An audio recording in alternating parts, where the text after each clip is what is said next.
una sola esencia. Y para eso yo quiero que se vaya a Mateo capítulo 28, versículo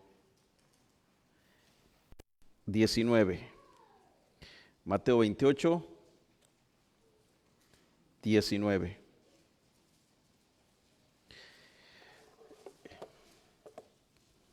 Quiero avanzar en este tema. Es que si me escucha que voy un poquito rápido de lo normal,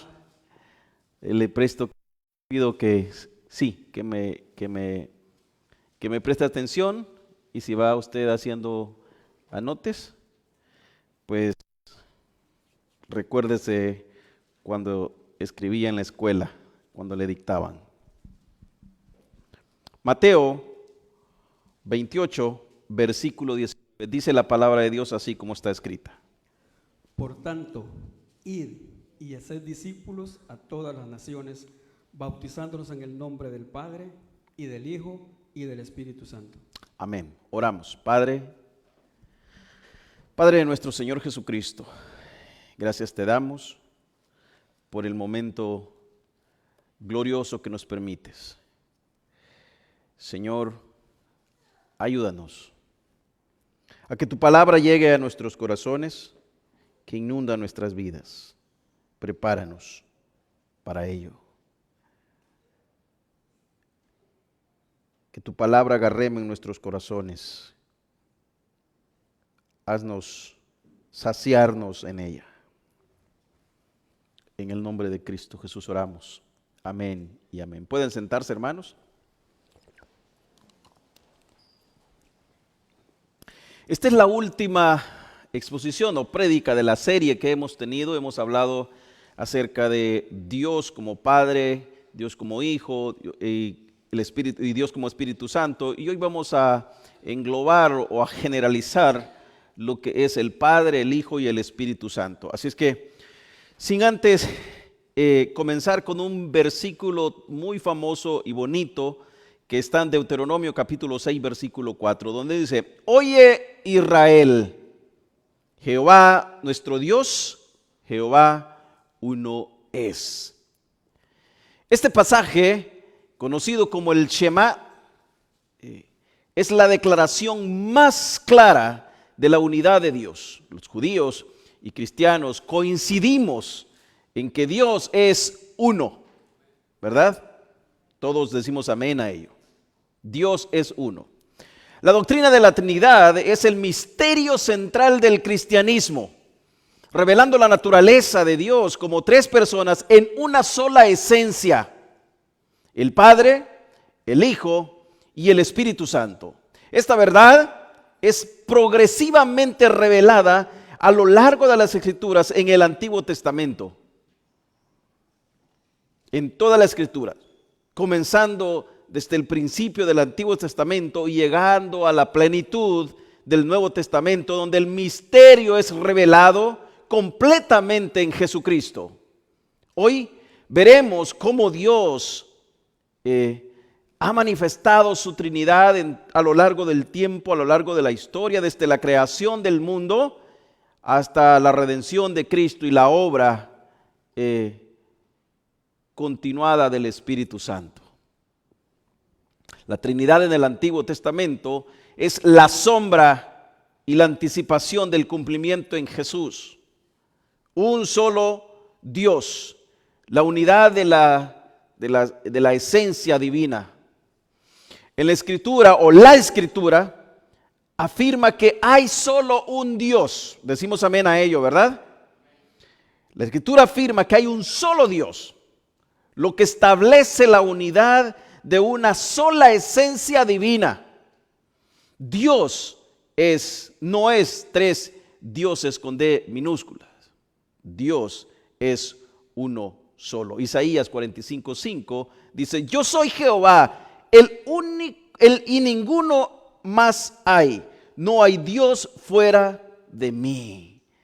Dios afirma su exclusividad como el único Dios verdadero. No hay otro fuera de él. Por lo tanto, Cualquier doctrina cristiana que hable acerca de la naturaleza de Dios debe respetar esta unidad absoluta que nos enmarca desde el Génesis hasta el Apocalipsis, que es un solo Dios. Hay tres personas en una sola esencia. El Padre es Dios. El Padre se identifica o es identificado como Dios.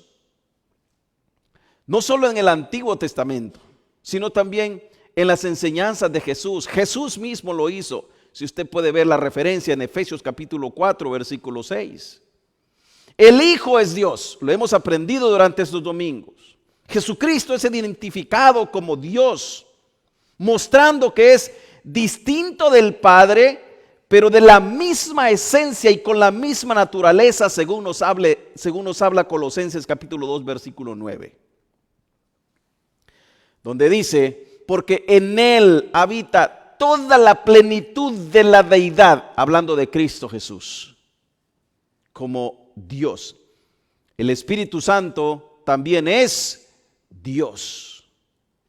El Espíritu Santo también es identificado como Dios. Y es una persona distinta al Padre, al Hijo, pero a la vez es Dios. No es una mera fuerza impersonal. Si usted puede leer Hechos capítulo 5, versículos 3 al 5, cuando Ananías miente al Espíritu Santo, Pedro dice estas palabras: no has mentido a los hombres, sino a Dios, refiriéndose al Espíritu Santo. Este pasaje equipara al Espíritu Santo con Dios. No lo separa, lo une. Y quiero darte un detalle importante: el desarrollo histórico del término persona, que es básicamente el por qué nosotros estamos llevando esta serie, porque usted sabrá que por ahí andan muchos diciendo que Dios se manifiesta como Padre, que Dios se manifiesta como Hijo y que Dios se manifiesta como Espíritu Santo en diferentes tiempos. Pero que ¿por qué nosotros le llamamos persona a Dios, o persona a Cristo, o persona al Espíritu Santo? Así es que el término persona proviene del latín persona, ¿verdad? No hay ninguna diferencia. Persona, que inicialmente significaba máscara o rol. En una obra de teatro, los teólogos latinos adoptaron el término en el desarrollo de la doctrina de la Trinidad para describir a las tres distinciones divinas, distintas personas divinas en Dios.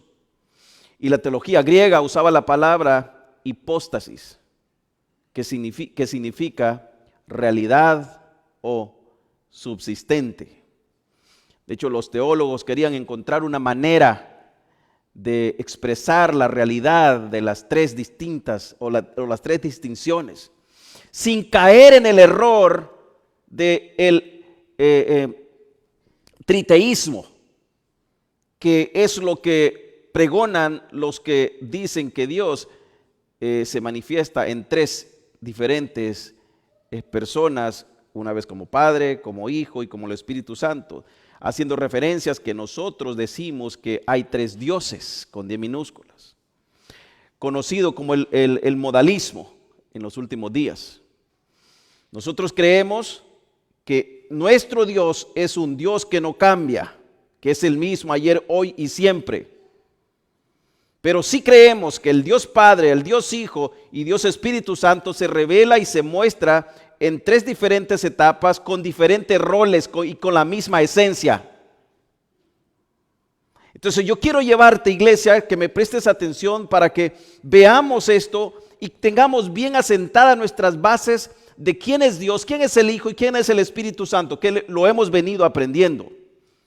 Y dentro de estas bases bíblicas que podemos ir viendo, podemos escribirlas y tenerlas en nuestros folletos.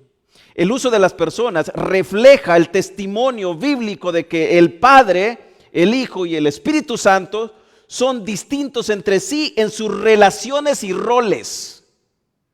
¿Me sigue, iglesia? Dios es distinto en el rol que hace el Hijo. El Hijo es distinto en el rol que hace el Espíritu Santo, pero ambos son una sola persona y comparten la misma naturaleza divina. Algunos ejemplos bíblicos que demuestran estas distinciones son específicamente cuando el Padre y el Hijo hablan. Jesús habla al Padre, ora al Padre y es enviado por el Padre.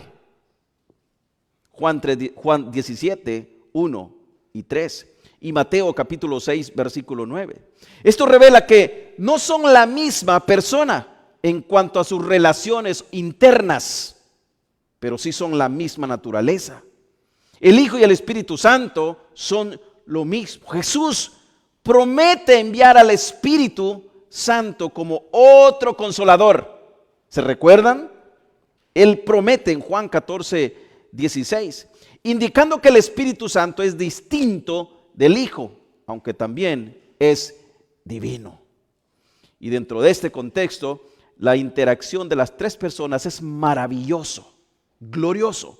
Lo encontramos cuando Jesús estaba a punto de ser bautizado, allá en Mateo capítulo 3, versículos del 16 al 17, donde el Padre habla desde el cielo.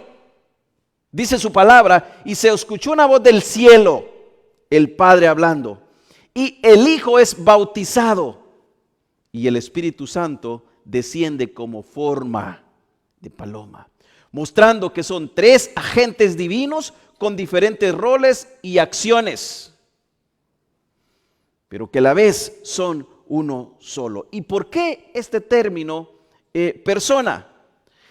La palabra persona fue adoptada para subrayar que cada una de las tres personas de la Trinidad tienen, número uno, conocimiento y voluntad propia. ¿Me sigue, iglesia?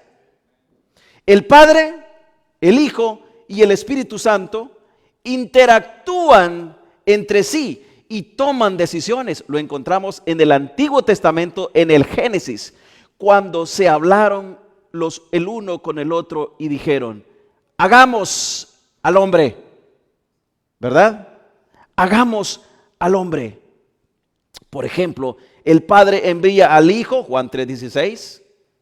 Si usted se topa con alguien que promueve el modalismo o promueve el unitarismo, pregúntele, hermano, ¿quién mandó a Jesús? ¿Quién mandó a Jesús? ¿Se mandó solo o el Padre lo envió? El Hijo obedece al Padre, Filipenses capítulo 2, versículo 8. Y el Espíritu Santo intercede por nosotros, según Romanos capítulo 8, versículo 26. Cada uno actúa de manera consciente y deliberada. Cada uno de ellos. Relaciones internas que se tienen. Cada una de las personas de la Trinidad tiene una relación interna con la otra. El Padre engendra al Hijo, el Hijo es engendrado por el Padre y el Espíritu Santo procede del Padre y del Hijo, según nos dice Juan 15, 26 y Gálatas capítulo 4, versículo 6. Esto tiene una comunicación mutua. Las personas de la Trinidad se comunican entre sí, como vemos en la oración de Jesús al Padre, Juan 17. O en la promesa del Espíritu Santo: rogaré al Padre para que mi Padre que esté en los cielos les envíe un consolador, Espíritu Santo. Esto muestra que no son simples roles o manifestaciones como estos lo dicen, de un solo Dios, sino que existe una verdadera comunión entre ellos. Una sola esencia, tres personas. Aunque usamos el término personas para describir al Padre, al Hijo y al Espíritu Santo, es importante, iglesia, subrayar que no son personas separadas en el sentido humano o individualista como lo somos nosotros. En el caso de Dios, las tres personas comparten la misma esencia en divinidad. Usted y yo no. Es decir, la naturaleza misma de Dios en el círculo de las tres personas. No son tres seres independientes, son uno en esencia, pero distintos en roles que el Padre ha designado. Una sola naturaleza divina. Los tres son eternos. Los tres son omniscientes. Los tres son omnipotentes y completamente divinos. No hay división en la naturaleza de Dios. Distinción, esto le llamaríamos distinción sin división. Aunque el Padre, el Hijo y el Espíritu Santo son personas distintas, no están divididos, son uno solo. No se manifiesta una vez como Padre y no se manifiesta otra vez como Hijo y no se manifiesta una vez como Espíritu Santo, son tres en uno. Dios se manifestó en el Antiguo Testamento, en el Antiguo Pacto. Cristo Jesús viene a cumplir y el Espíritu Santo se queda con nosotros como el consolador que Cristo Jesús rogó al Padre para que esté con nosotros y venga a morar en nuestros corazones. La importancia del término personas en la teología trinitaria es muy importante y muy necesaria. El término persona, básicamente, hermanos, es crucial para preservar el equilibrio de la doctrina de la Trinidad. ¿Por qué? Porque evita lo que yo antes le dije, el modalismo. Usted me dirá, hermanos, me quedé en la luna, ¿qué es modalismo? Modalismo es la creencia de que Dios es una sola persona que se manifiesta en tres diferentes, como el Padre, como el Hijo y como el Espíritu Santo, en diferentes momentos. Al hablar de tres personas, la teología cristiana evita la falsa doctrina de creer o de enseñar que Dios no tiene un Hijo y no tiene al Espíritu Santo. En el Antiguo Testamento, aunque no se revela explícitamente la doctrina de la Trinidad, contiene pistas que hacen alusión acerca o apuntan a la pluralidad de la unidad de Dios, como lo vemos en Génesis capítulo 1, versículo 26. Entonces dijo Dios, hagamos al hombre. ¿Qué es lo primero que denotamos aquí, iglesia? Una conversación, ¿verdad? No en una sola persona o no una sola persona, sino que la conversación apunta a una pluralidad. Hagamos al hombre. ¿Y por qué nosotros decimos que es plural? Por lo que sigue. Dice, a nuestra imagen y a nuestra semejanza. Hagamos, entonces dijo Dios, hagamos al hombre a nuestra imagen conforme a nuestra semejanza. En este versículo, el uso plural, hagamos, sugiere un diálogo interno en la deidad.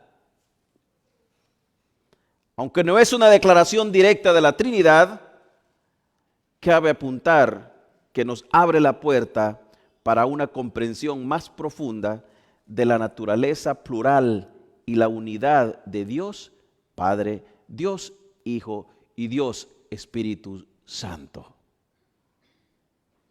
¿Cuántos vamos entendiendo hasta aquí, iglesia? Les dije que iba a ir un poco rápido, pero es necesario para llegar a avanzar. Entonces, esto es lo que nos habla Génesis capítulo 1, versículo 26. Entonces dijo Dios, hagamos al hombre a nuestra imagen, conforme a nuestra semejanza. De hecho, encontramos en el Antiguo Testamento ciertos pasajes que muestran a Cristo Jesús, el ángel del Señor. A lo largo del Antiguo Testamento encontramos la figura del ángel del Señor. En Éxodo capítulo 3, versículos 2 al 6 y Jueces capítulo 6, versículos 11 al 24. De hecho, este pasaje es a la vez distinto de Dios y, sin embargo, identificado como Él, el ángel del Señor. La tradición cristiana ha visto que esta figura es una manifestación de la preencarnación de Cristo Jesús como el Hijo de Dios, el ángel del Señor, en el Antiguo Testamento.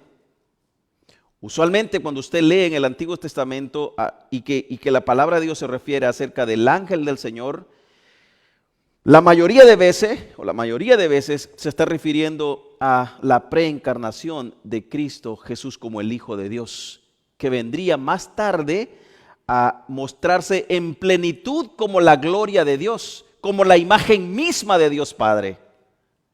Cuando nos habla o cuando yo digo que en el Antiguo Testamento miramos oscuramente lo que es la Trinidad, pero sí podemos mirarlo en plenitud en el Nuevo Testamento revelado en Cristo Jesús, porque el mismo Cristo Jesús, desde que comienza su ministerio, habla de que Él no vino por sí mismo. Él comienza hablando que Él está aquí por obediencia a un mandato del Padre.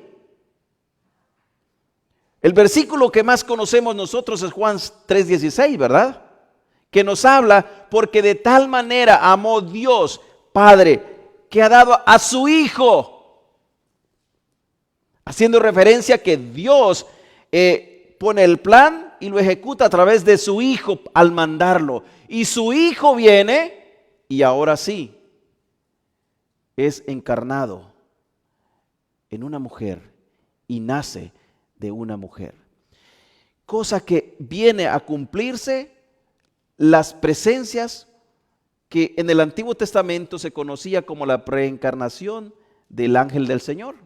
Ahora sí, se viene y se muestra en plenitud al pueblo, a la iglesia, al pueblo, y camina con ellos.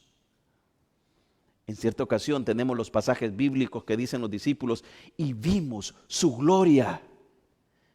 Gloria como el unigénito Hijo de Dios. Juan 1:1. Y en el principio era el Verbo, y el Verbo era con Dios, y el Verbo era Dios. Esto era en el principio.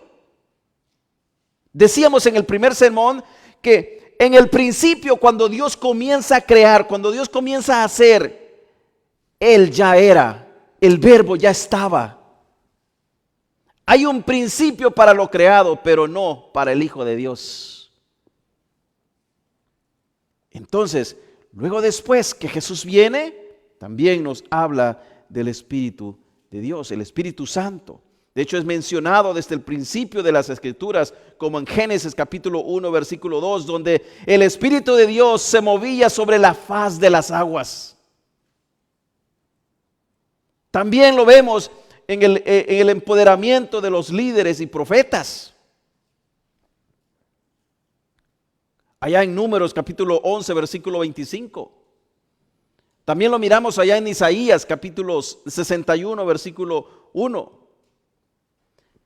Lo que hacen estos pasajes es anticipar su obra en la nueva era mesiánica o en el cumplimiento de las promesas mesiánicas. Cristo Jesús entonces viene a hacer el cumplimiento. Y aunque el Antiguo Testamento no articula plenamente la Trinidad, muestra que la naturaleza de Dios es más rica de lo que una simple unidad sugiere, haciéndonos énfasis que Dios es más glorioso, más grande por lo que es, no por lo que nosotros podamos llegar a entender de lo que creemos que Él es. Vuelvo y te lo repito. El círculo de la Trinidad, Dios Padre, Dios Hijo y Dios Espíritu Santo, es más glorioso del poco conocimiento de lo que nosotros tenemos de Él. Él es más grande de lo que nos podamos imaginar. Es más glorioso de los que no podamos imaginar. El amor de Dios es más grande de lo que nosotros hemos experimentado. De hecho, Él es la fuente del amor, la fuente de la paciencia, la fuente de la deidad. Él es en esencia deidad. Él es en esencia amor. Eso es lo que lo caracteriza como el único Dios verdadero. Y ese único Dios verdadero encontramos el cumplimiento en el Nuevo Testamento, es decir, la plenitud de la deidad o de la revelación de la Trinidad. Lo encontramos en todo el Nuevo Testamento. Y el Nuevo Testamento, la Trinidad se revela de manera clara y definitiva en el misterio de Jesús, en la venida del Espíritu Santo. Lo encontramos en Mateo capítulo 6, versículo 16 al 17. Que de hecho hacía mención algunos segundos atrás. Está Jesús a la orilla del mar. Y vamos a ver la declaración más eficiente, gloriosa, maravillosa de cómo Dios se manifiesta. Estaban ahí todos. Jesús, el Hijo de Dios, a la orilla del mar. De repente, de la nada, se escucha una voz del cielo que decía: este es mi Hijo amado. Este es mi Hijo amado. Dios en ese momento no se está revelando, no se está mostrando solamente como Padre. Al contrario, se muestra como el Dios, pero a la vez muestra a su Hijo, presenta a su Hijo. No solamente lo presenta, sino que Él da testimonio que en Él se complace. Y se escuchó una voz del cielo que decía: este es mi Hijo amado, en quien tengo complacencia. Es una declaración definitiva de que Dios es en tres personas, pero a la vez en uno solo. Cuando Él dice: este es mi Hijo amado, no está mintiendo, está hablando una verdad. Porque dice su palabra que Él no es hombre para que mienta, ni hijo de hombre para que se arrepienta. Su declaración es una verdad, su declaración es un hecho, su declaración va más allá de cualquier idea, de cualquier ideología, de cualquier forma teológica que la gente quiera exponer y decir: no, es que Dios, o sea, a veces se presenta como Padre, a veces se presenta como Hijo, a veces se presenta como el Espíritu Santo. En este pasaje nos muestra claramente que Dios está hablando y a la vez está presentando al Hijo, a la gente que está ahí, y está dando testimonio públicamente de quién era Él y de quién era su Hijo. Y está diciendo, iglesia, que es en el único que Él se complace. En el único que Él se complace. Mateo 3, 16, 17. Aquí vemos una manifestación clara de las tres personas de la Trinidad. Jesús, el Hijo, es bautizado. Y el Espíritu Santo desciende en forma de paloma. Y el Padre habla desde el cielo, diciendo: este es mi Hijo amado, en quien tengo complacencia. De hecho, este pasaje, iglesia, nos da una imagen clara de la interacción de las tres personas de la deidad en el acto de la redención. Claro, lo tenemos en el mandato de la Gran Comisión, Mateo capítulo 28, versículo 19. Cuando Jesús comisiona a sus discípulos a bautizar en el nombre del Padre, en el nombre del Hijo y en el nombre del Espíritu Santo. Una orden directa de Cristo Jesús, el Hijo de Dios. Se lo puede encontrar ahí en Mateo 28, 19. De hecho, es la fórmula correcta que Cristo Jesús nos dejó para que realicemos los bautismos, para que nosotros nos bauticemos en el nombre del Padre, en el nombre del Hijo y en el nombre del Espíritu Santo. Es la fórmula bautismal de una declaración clara de la igualdad y la unidad de las tres personas de la divinidad. No se dice los nombres, ojo al detalle, no se dice los nombres, sino el nombre, haciendo referencia a el único Dios verdadero, al único Dios verdadero, afirmando una sola esencia compartida en tres personas.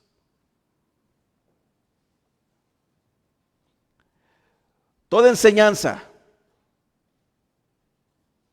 toda persona que pretenda hablar de Dios, pero niegue la deidad de Cristo y niegue la deidad del Espíritu Santo como tres personas, se es considerado como una secta herética y no debe escucharse. No debe escucharse. Y voy a ser claro en este punto. Aquellos que afirman que el bautismo se debe realizar solamente en el nombre de Jesús son considerados una secta herética. Porque la palabra nos manda a realizar ese bautismo en el nombre del Padre, en el nombre del Hijo y en la comunión del Espíritu Santo. Es decir, en las tres personas de la divinidad. La encarnación del Hijo en Juan capítulo 1, versículo del 1 al 14. Lo encontramos. El Hijo eterno de Dios, quien estaba con el Padre desde el principio, se hizo carne. La encarnación es el acto culminante de la revelación trinitaria, donde el Hijo eterno, distinto del Padre, toma nuestra naturaleza humana para llevar a cabo la obra de la redención.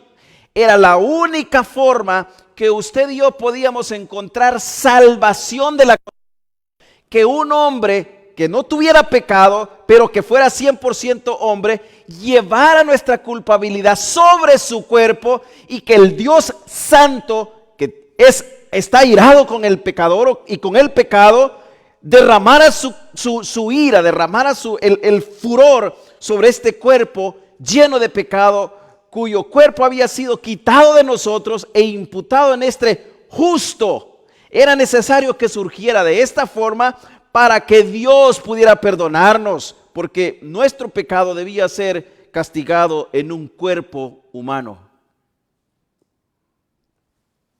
Y el único que lo pudo hacer se llama Cristo Jesús, nuestro Salvador. Dicho esto, el Espíritu Santo como consolador lo tenemos también en Juan capítulo 14, versículo 16 al 17. Jesús promete enviar al Espíritu Santo como el consolador. Después que el ser humano, después que los creyentes hemos sido salvados, después que nosotros hemos sido salvados, no solamente somos salvados, sino que Cristo Jesús, quien nos salva, nos deja un consolador, porque sabe que nuestra trayectoria, nuestro camino que vamos a tener hasta llegar hasta que lleguemos al último día que Él quiera partir, no iba a ser un camino de color de rosa. Y que necesitaríamos un consolador todos los días, el cual estaría con nosotros. Y es en base a Él que nosotros tenemos consuelo todos los días. Es en base a Él que usted y yo podemos correr a buscar el perdón cuando muchas veces fallamos. Él es quien nos empuja. Él es quien nos arrastra al pie de la cruz y pedirle perdón al Dios Todopoderoso. Como también es quien se contrista con nuestras malas acciones. Nos dice su palabra. Él es el consolador. Mientras Jesús caminaba, los discípulos tenían un consolador muy cerca de ellos. Pero usted y yo no tuvimos el privilegio de caminar con Jesús. Pero sí tuvimos el privilegio que su sangre fuera eficaz en nuestras vidas también. ¿Cuántos dicen amén a ello? Y si la sangre de Cristo Jesús, quien fue enviado por el Padre, fue eficaz en nuestras vidas, como también fue eficaz en los discípulos que anduvieron con Jesús, también nosotros, como fuimos lavados con la misma sangre, también el Padre nos da el mismo privilegio, que así como consoló a los discípulos, que el Espíritu Santo ahora nos consuele a nosotros, porque Él de ambos pueblos, iglesia, hizo uno solo. Así como el Padre, Hijo y Espíritu Santo son uno. Tenemos un solo consolador y ese es el Espíritu Santo. Dice, quien guiará a los discípulos a toda verdad, como también nos guiará a nosotros a toda verdad. El Espíritu Santo no es simplemente una fuerza impersonal como muchos lo presentan, sino una persona divina que continúa la obra de Cristo en los creyentes, es decir, en nosotros. La obra de Cristo, la obra de Dios, de Cristo y del Espíritu Santo no ha terminado. Sigue todavía en nuestras vidas. El acto de la salvación es un acto consumado, pero el acto de la santificación es progresivo y debe ser llevado solamente por la obra del Espíritu Santo hasta que nos lleve y estemos en la presencia de Dios eternamente y para siempre. ¿Y sabe qué nos dice su palabra? Y entonces le veremos tal cual es. Por ahora podemos decir como el siervo Job, por ahora de oídas le hemos oído, pero entonces nuestros ojos lo verán. ¿Cuántos dicen amén a ello? ¿Cuántos esperamos ese momento, iglesia? Entonces le veremos tal cual es, iglesia. Y si Dios tiene una corona por nosotros, y si Dios tiene un lugar apartado para nosotros, ¿qué importa qué tenga para nosotros? El punto es que estaremos y le veremos tal cual es. Eso es lo glorioso. Lo que me debe mover a mí a servir a Dios, a amar a Dios, es que estaré con Él. Y eso es lo que importa. Estaré con Él, disfrutaré con Él. Ese es lo glorioso del mensaje, de la obra redentora del Dios Trino. Que es necesario que ese Dios Padre tenga un hijo que es justo, perfecto, para que pueda pagar por nuestros pecados. Y que no solamente tenga a su hijo único, perfecto y justo, sino que también después de que su hijo nos santifique, después de que su hijo nos compre, tengamos también en nosotros un consolador, el cual estará con nosotros todos los días. La Trinidad no es una doctrina abstracta que muestra superficialmente quién es Dios, sino que, iglesia, es la base de nuestra salvación. Dios, usted y yo, sin Dios no somos nada. Sin Cristo no somos nada. Sin el Espíritu Santo no somos nada. Pero gloria a Dios, que a Dios el Padre le plujo, tuvo paciencia, que a su debido tiempo mandó a Cristo Jesús y a su debido tiempo mandó al Espíritu Santo. Él no trabaja arrebatadamente como muchas veces nosotros trabajamos. Dios cumple su plan al pie de la letra como lo trazó antes que el tiempo comenzara a correr. Dios obra en el Antiguo Testamento. En el momento en que Él debe mandar al Hijo, lo envía. Cristo Jesús comienza su ministerio y ninguna acción hizo por su propia cuenta. Todo lo que hizo, todo lo que dijo, lo dijo y lo hizo porque Dios así se lo mandó que lo hiciera. En cierta ocasión estaba Jesús y estaba una fiesta en el pueblo. Y las personas con las que Él estaba le dijeron, vámonos, vámonos para el templo. Y Jesús les dijo, no, váyanse, yo los voy a encontrar allá. Después, más abajo dice la palabra de Dios, porque era necesario que se cumpliese lo que se había dicho. Él sube a media semana, no sé si se acuerdan cuando estuvimos estudiando el Evangelio de Juan, él sube a media semana y cuando él llega al templo se armó una grande ahí, porque era necesario que se cumpliese cuando él entró al templo lo que se había profetizado. Si él iba antes, se estaba anticipando ante el consejo sabio y destinado de Dios. No hizo ni dijo nada que su padre no le haya mandado hacer. Esto es duro. ¿Sabe por qué? Porque usted y yo ahora que somos sus hijos, que hemos sido salvados, que hemos sido perdonados, tenemos toda la obligación de hacer y decir exactamente lo que se nos ha dejado que digamos. Uno de los predicadores en cierta ocasión dijo, el creyente, nosotros dijo, callamos cuando la Biblia calla y hablamos cuando la Biblia habla. Es decir, nada de lo que esté fuera de la Biblia se nos es dado a que hablemos. Y de ser así, dice su palabra, maldito aquel que le pone o le quita. Lo que ha sido revelado es nuestra obligación hablarla.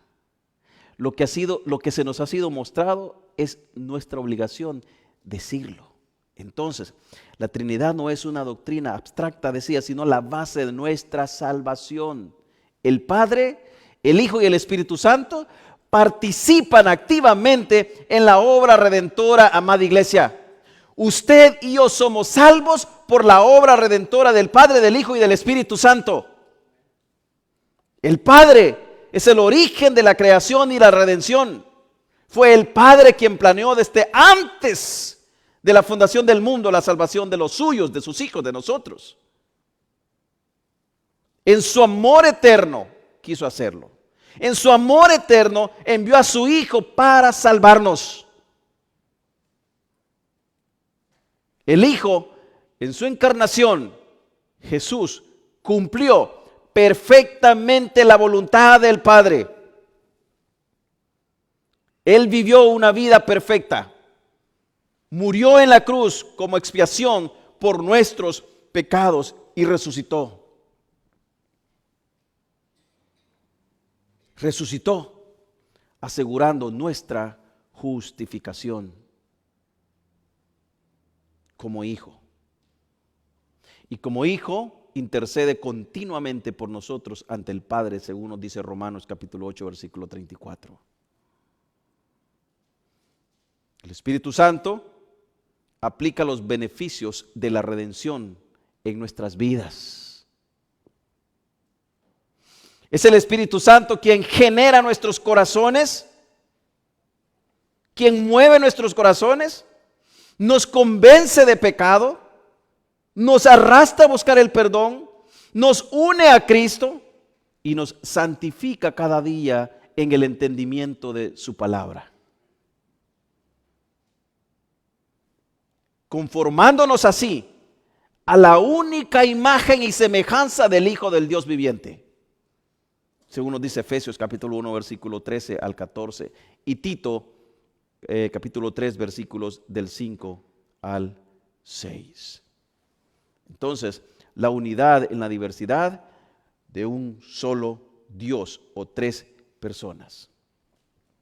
La Trinidad no es una contradicción, sino el misterio de la unidad y de la diversidad de un Dios soberano. Dios es uno en esencia, pero existe externamente en tres personas. Cada persona de la Trinidad es completamente Dios. Sin embargo, no hay tres dioses con D minúscula, sino un solo Dios verdadero, según nos muestra el Shema en Deuteronomio. Porque hay un solo Dios. Y en Juan 10:30 Jesús declara: yo y el Padre, uno somos. Esta afirmación subraya la unidad esencial entre el Padre y el Hijo, mientras que las distinciones personales son diferentes y reconocidas en base a sus roles o a su rol. Es decir, el rol del Padre no era morir en la cruz, era enviar al Hijo. El rol del Espíritu Santo no era enviar a Cristo Jesús o enviar al Padre, sino ser el consolador después que Cristo nos ha perdonado. Son roles diferentes. En 2 Corintios capítulo 13, versículo 14, la gracia del Señor Jesucristo, el amor de Dios y la comunión del Espíritu Santo. Escuche bien, la gracia del Señor Jesucristo, Hijo, el amor de Dios, Padre, y la comunión del Espíritu Santo, valga la redundancia, el Espíritu Santo como el consolador, sean con todos vosotros. Esta bendición, de hecho es una bendición apostólica, resume la obra trinitaria de la vida del creyente. El amor del Padre, la gracia del Hijo y la comunión y consuelo del Espíritu Santo. Y quiero terminar este sermón con estas palabras. Iglesia, el misterio de la Trinidad es la revelación más profunda del carácter de Dios. Nunca llegaremos a entenderla. Nunca.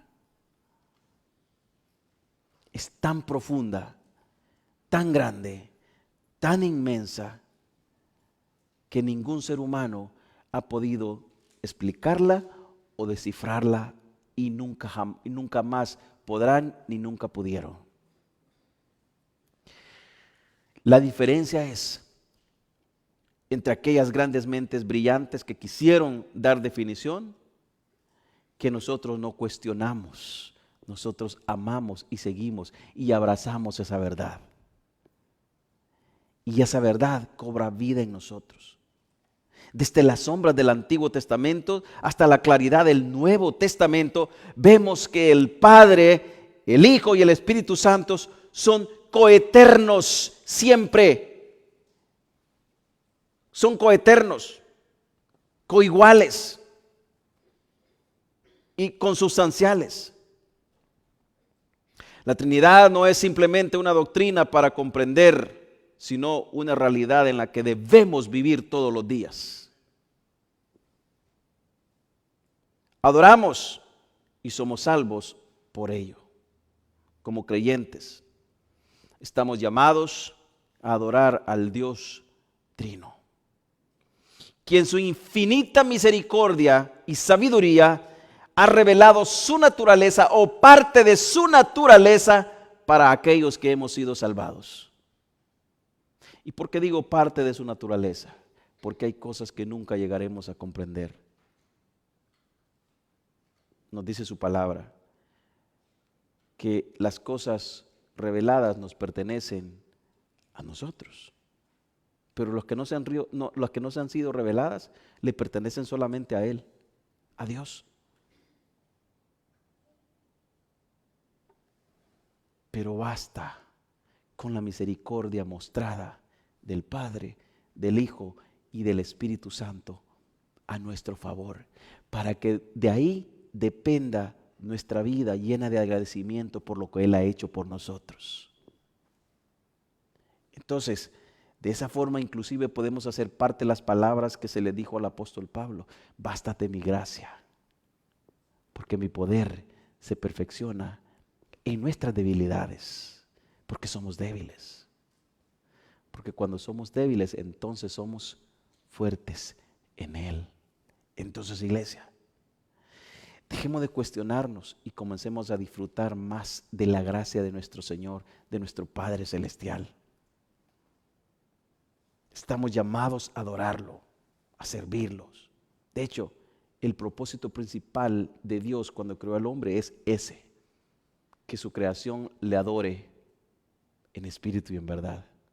Desde el principio, Él hizo todo para alabanza de su gloria. Él te ha salvado a ti para alabanza de su gloria. Él me hizo a mí para alabanza de su gloria. Me salvó y te salvó para alabanza de su gloria. Todo lo que respire, alabe al Señor, a Jehová, nuestro Dios eterno y redentor. Todo lo que respire. Quien en su infinita sabiduría le ha placido revelar su imagen plenamente en Cristo Jesús para que nosotros podamos conocerle. En cierta ocasión, los discípulos le preguntaron, le dijeron a Jesús, muéstranos al Padre. Y Jesús les dijo, si ustedes me conocen a mí, han conocido a mi Padre.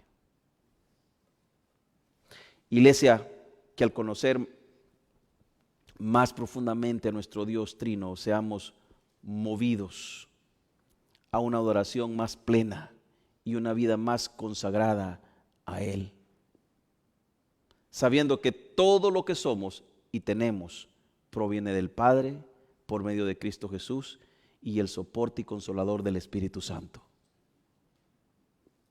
Nada de lo que hacemos proviene de nuestras propias fuerzas, sino del Padre, quien es la fuente de todo. Te dejo con estas palabras. El Padre es la fuente de todo lo que nosotros hoy recibimos. Él es la fuente de amor. Él es la fuente de misericordia. Él es la fuente de la paciencia. Él es la fuente de la templanza. Él es la fuente de todo lo que usted quiera mencionar en cuanto a los atributos. Él es la fuente. Utilizando a su Hijo y al Espíritu Santo para llevar a cabo todo esto y que nosotros hoy podamos disfrutar. Termino esta serie, iglesia, y espero que haya sido de mucha bendición durante estos domingos y que podamos haber entendido acerca de estas verdades, ¿verdad? Y que podamos entender que primero no hay otro nombre bajo el cielo dado a los hombres en quien podamos nosotros ser salvos, sino solamente Jesucristo, el Hijo de Dios viviente. Vamos a orar. Padre, gracias te damos. Gracias. Porque podemos decir que hasta aquí tú nos has ayudado. Podemos decir que has sido fiel. Podemos decir que cada día nos has dado la fuerza para obedecer, amar y el entendimiento para mirar con más claridad tu palabra. Gracias por amarnos, por recibirnos. Gracias. Bendito eres, oh Dios Todopoderoso.